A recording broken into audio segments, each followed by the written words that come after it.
আসসালামু আলাইকুম রহমতুল্লাহি ওয়া বারাকাতুহু। আবারও চলে আসলাম আপনাদের সামনে, হাজির হলাম আরেকটি গুরুত্বপূর্ণ আমলের হাদিস নিয়ে। এই আমলের হাদিসটি হচ্ছে আমাদের নবী করিম হযরত মুহাম্মদ সাল্লাল্লাহু আলাইহি ওয়াসাল্লাম বলেছেন, যে ব্যক্তি ফজরের নামাজের পর আউযু বিল্লাহি সামিল আলিম মিনাশ শাইতানির রাজিম এরকম তিনবার বলে হাসরের শেষের 3 আয়াত পাঠ করবে, আল্লাহ তাআলা তাহার জন্য 70,000 ফেরেশতা রহমত এবং মাগফিরাতের জন্য নিযুক্ত করে দিবেন। অর্থাৎ ওই ব্যক্তির জন্য 70,000 ফেরেশতা মাগরিব যদি সে ফজরের নামাজের পরে পড়ে তাহলে মাগরিব পর্যন্ত তার জন্য ওই 70,000 ফেরেশতা মাগফিরাতের দোয়া করতে থাকবেন। এবং কোনো ব্যক্তি যদি মাগরিবের নামাজের পরে আমলটি করে তাহলে ফেরেশতাগণ ফজর পর্যন্ত তাহার জন্য এরকম 70,000 ফেরেশতা তার জন্য মাগফিরাতের দোয়া করতে থাকবে। তো আমি আপনাদের মানে আমলটি করার সুবিধার্থে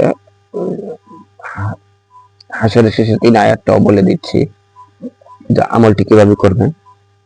বলবেন আউযু বিল্লাহিস সামিল আলিম মিনাশ শাইতানির রাজিম, আউযু বিল্লাহিস সামিল আলিম মিনাশ শাইতানির রাজিম, আউযু বিল্লাহিস সামিল আলিম মিনাশ শাইতানির রাজিম। হুয়াল্লাহুল্লাযী লা ইলাহা ইল্লা হু আলিমুল গায়বি ওয়াশ শাহাদাতি হুয়ার রাহমানুর রহিম। হুয়াল্লাহুল্লাযী লা ইলাহা ইল্লা হু الملك القدوس السلام المؤمن المهيمن العزيز الجبار المتكبر سبحان الله عما يشركون هو الله الخالق البارئ المصور له الأسماء الحسنى يسبح له ما في السماوات والأرض وهو العزيز الحكيم।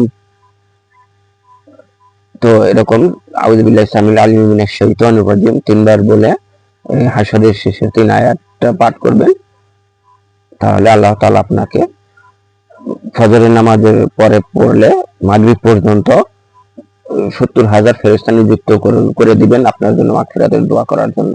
এবং মাগরিবের সময় পড়লে ফজর পর্যন্ত এরকম 70,000 ফেরেশতা নিযুক্ত করে দিবে আপনার জন্য মাগফিরাতের দোয়া করতে থাকবে। তো এই ভিডিওটি বেশি বেশি করে শেয়ার করে দেবেন, যেন সবাই এই আমলটি করতে পারে। সওয়াবের নিতে সবাই শেয়ার করে দিবেন। এবং আরো নতুন নতুন এরকম ভিডিও পেতে হলে আরো বিভিন্ন আমলের হাদিসের ভিডিও পেতে হলে আমার ইউটিউব চ্যানেল আছে আক্তার ভাই নামে, সেটাকে সাবস্ক্রাইব করে দিবেন। এবং আক্তার ভাই এবং আক্তার মোল্লা নামে আমার দুটি ফেসবুক আইডি আছে, সেগুলো ফলো দিয়ে রাখবেন ইনশাল্লাহ। তাহলে আপনারা এরকম বিভিন্ন আমলের হাদিসের ভিডিও পেয়ে যাবেন। সবাই আমার জন্য দোয়া করবেন এবং আমি আপনাদের জন্য দোয়া করি। ইনশাল্লাহ সবাই সুস্থ থাকেন এবং সবাইকে 5 ওয়াক্ত নামাজের দাওয়াত দিচ্ছি, সবাই 5 ওয়াক্ত নামাজ পড়বেন। তো আজকে এই পর্যন্তই। আল্লাহ হাফিজ। আসসালামু আলাইকুম রহমতুল্লাহি ওয়া বারাকাতুহু।